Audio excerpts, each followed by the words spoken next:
Good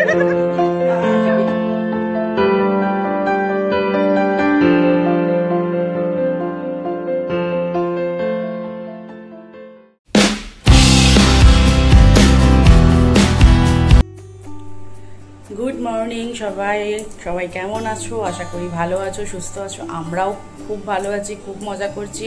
R life in a flame ব্লগে তোমাদের আবারও ওয়েলকাম। আমরা তো এখন পুরীতে আছি, আমরা আজকে বাড়ি ফিরবো। আজকে রাত্রে আমাদের ট্রেন, তো আমরা এখন যাচ্ছি বাজারে একটু মাছ টাছ নিয়ে এসে রান্না করে খাওয়া দাওয়া হবে। সেই জন্য দেখো এই যে পুরো রেডি হয়ে গেছি। তো চলো বাজারে যাই, বাজারে গিয়ে দেখি কি পাওয়া যায় না পাওয়া যায়। তো চলো বেরিয়ে ব্লগটা কন্টিনিউ করছি। সকাল 8টা নাগাদ আমরা বেরিয়ে পড়েছি বাজারে, আমি, দাদা ভাই, তোমাদের দাদা আর ওই দাদার বন্ধু মিলে। বাজারে বেরিয়ে দেখছি মোটামুটি সব দোকান খুলে গেছে, আর তারপর তো লোকে কিন্তু একদম ভর্তি বাজার।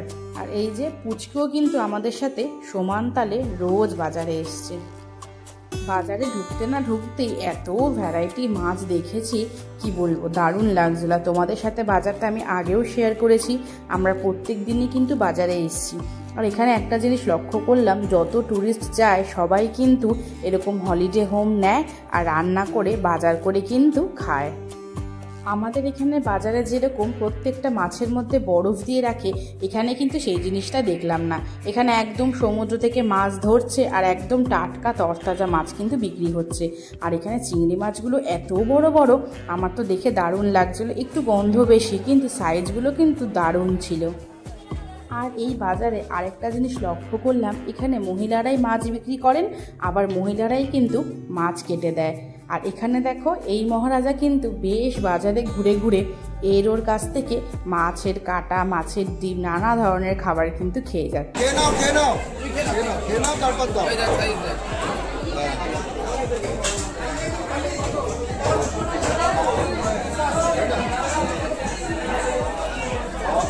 সমুদ্রে গেছি, সামুদ্রিক মাছ খাবো না এটা তো হতেই পারে না। তাই যেমন ইচ্ছা হলো তেমনই কিন্তু দাদা দেখো বড় বড় দেখে পমফ্লেট মাছ কিন্তু বাচ্ছে, এটা দিয়ে সর্ষে দিয়ে করা হবে। আর এখানে কিন্তু অনেক রকমের মাছ ছিল, শুধু সমুদ্রের না, কাটাপোনা, রুই, কাতলা, চিংড়ি, লোটে, পাবদা, ভেটকি, নানা ধরনের মাছ ছিল। তারপরে আমরা মাছ নিয়ে এখানে চলে এসেছি মাছ কাটতে দেওয়ার জন্য। আর এখানে জানো তো, যারা মাছ কাটেন তারা যেমন মাছ বিক্রি করেন না, আবার যারা মাছ বিক্রি করেন তারা কিন্তু মাছ কাটে না।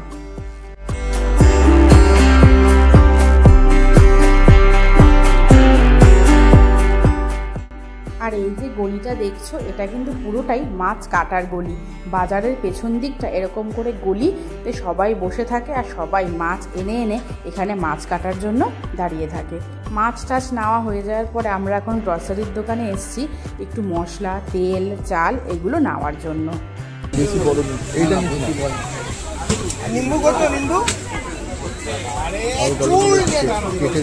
এখন এসছি সবজির দোকানে।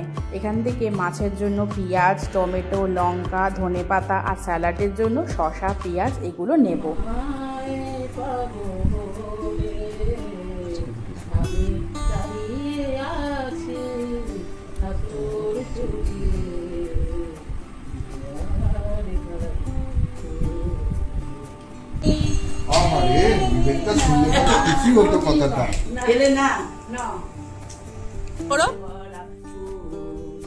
নয়ন ভরা জল তোমার আঁচল ভরা,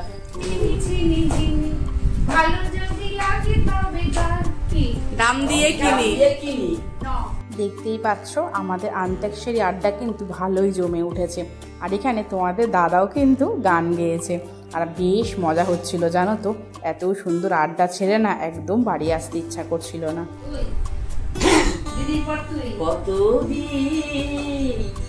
কতদিন দেখিনি তোমার, তবু মনে পড়ে তব মুখ খানি। এই তো এত সুন্দর গান আড্ডা এগুলো হওয়ার জন্য কিন্তু মামুনের মনটাও বেশ ভালো লেগেছে, আমাদেরও কিন্তু দারুণ লেগেছে। আর সত্যি এরকম যদি মাঝে মাঝে চেঞ্জে আসা যায়, মানুষের আর ওষুধের দরকার পড়বে না, এমনিতেই কিন্তু শরীর মন সব ভালো হয়ে যাবে।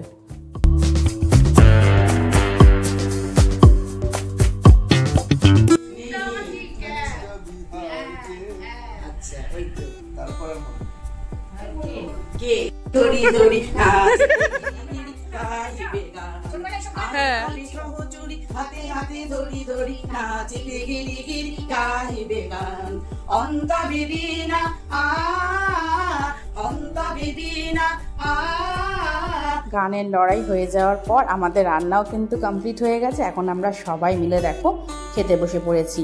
মা আর কাবেরী মিশি মিলে আমাদেরকে খাবার বেড়ে দিচ্ছে, তারপরে মা আর ওই মাসি বসবে। আর প্রথমেই কিন্তু পড়ে গেছে ডাল সিদ্ধ আর আলু ভাজা, সেই ঝুরঝুরে আলু ভাজা। তারপরে সেই যে তোমাদের দেখিয়েছিলাম বড় বড় চিংড়ি মাছ, সেই চিংড়ি মাছ দিয়ে কিন্তু আলু পটল চিংড়ি দারুণ করেছিল দিদা। আর এখানে রয়েছে পমফ্লেট মাছের ঝাল। কি বলবো, সব কটা রান্নাই কিন্তু দুর্দান্ত হয়েছিল। আর কেমন একটা পিকনিক পিকনিক ফিল হচ্ছিল আমাদের, যে বাইরে গিয়েও আমরা এত সুন্দর সবাই মিলে রান্না করে খেয়েছি। দারুণ একটা বেশ পজিটিভ ভাইবস আসছিল জানো তো। আর প্রত্যেক কটা রান্নার দিদা এত ভালো করেছিল, আসলে বলতেই হবে বাঙালের হাতে রান্না বলে কথা। খাওয়া দাওয়া করে আমরা এখন বিকালবেলা বেরিয়েছি খাজা কিনতে, যেহেতু আজকে আমরা চলে আসব তাই সবার জন্য তো একটু খাজা নিতেই হবে। আর তোমরা তো এই দোকানটাকে সবাই চেনো, পুরীর কিন্তু বিখ্যাত খাজার দোকান, দেখেই বুঝতে পেরেছো। আর এনাকে দেখে তো বুঝতেই পেরেছো দোকানের নাম কি। হ্যাঁ, কাকাতুয়া খাজার দোকান থেকেই আমরা কিন্তু খাজা নিয়েছি।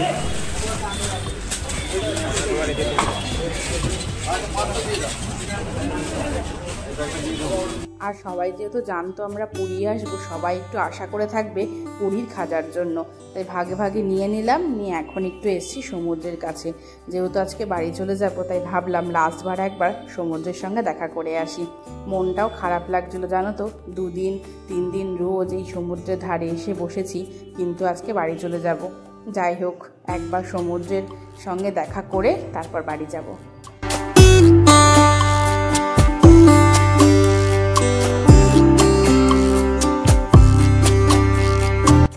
এখানে আমাদের প্যাকিং সব কমপ্লিট, আমরা এখন বেরিয়ে পড়ব। রাত্রি 10টা 10-এ আমাদের ট্রেন। আমরা হোটেল থেকে চেক আউট করেছি রাত্রি 9টা। ভেবেও খারাপ লাগছে, এই পুরী যাব এই করে ট্রিপটা শুরু হলো, আর কখন কোথায় কিভাবে যে পুরীর ট্রিপটা শেষ হয়ে গেল বুঝতেই পারলাম না। 2 মাস ধরে অধীর আগ্রহে বসেছিলাম কখন পুরী যাব।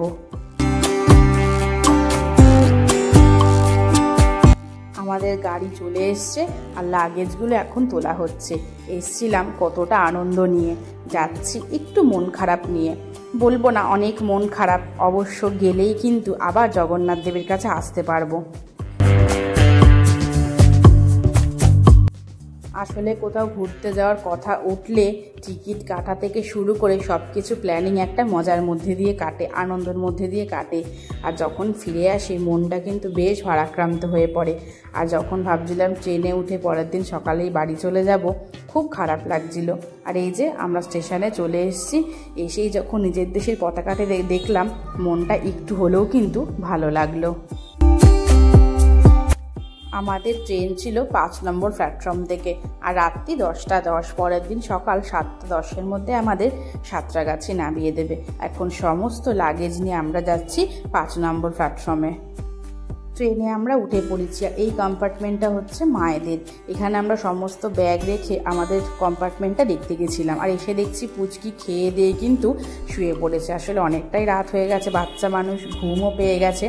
ওর ঠিক নিচেই কিন্তু ওর মা শুয়েছিল, আর আমি বৌদির পাশের যে সেকেন্ড বিছানাটা সেখানে আমি শুয়েছিলাম। আর বলতে না বলতে কিন্তু ট্রেনটা আমাদের ছেড়ে দিল। কাল সকালেই আমরা পৌঁছে যাব সেই নিজেদের গন্তব্যস্থলে। পুরীর ব্লগগুলো তোমাদের কেমন লাগলো অবশ্যই কিন্তু আমাকে কমেন্টে জানিও। টাটা।